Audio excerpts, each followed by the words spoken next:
Hi, my name is Danielle and I'm going to be the nurse teaching you about dressing changes. Okay, so every doctor has a different way that he may or may not want you to change your dressing.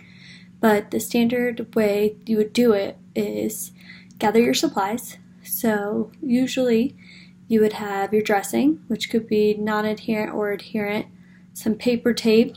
You could have some Vaseline or some bacitracin ointment that you put on the incision. You would also have clean gloves, soap, and water. Okay, so first thing you would do is you would squirt some water into like a basin with some warm water and make it very soapy.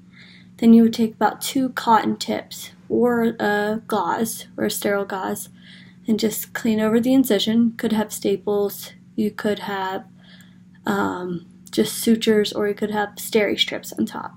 So just go over it lightly with some soap and water.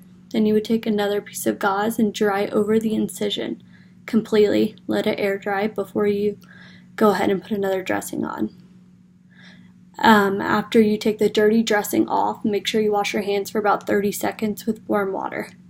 You do not want to get an infection. After that, you would take the bacitracin ointment or Vaseline, put it right over the incision. If the doctor does not want that, don't put it on. After that, put the non-adherent dressing on and then tape 4 pieces of paper tape around it. If it's not adherent, if it's adherent, just go ahead and stick it on. Usually you should change the dressing about twice a day until you go back to the doctor, but if the doctor does not want you to do that, don't do it. Always call if you're not sure.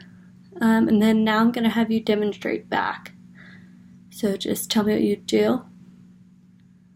First, wash your hands. Take off the dressing. Once you take off the dressing, clean with soapy water with either Q-tips or sterile gauze. Once you do that, you're going to put some bacitracin ointment or Vaseline if that's what the doctor orders. Go ahead and put the new dressing on after it's completely air dried.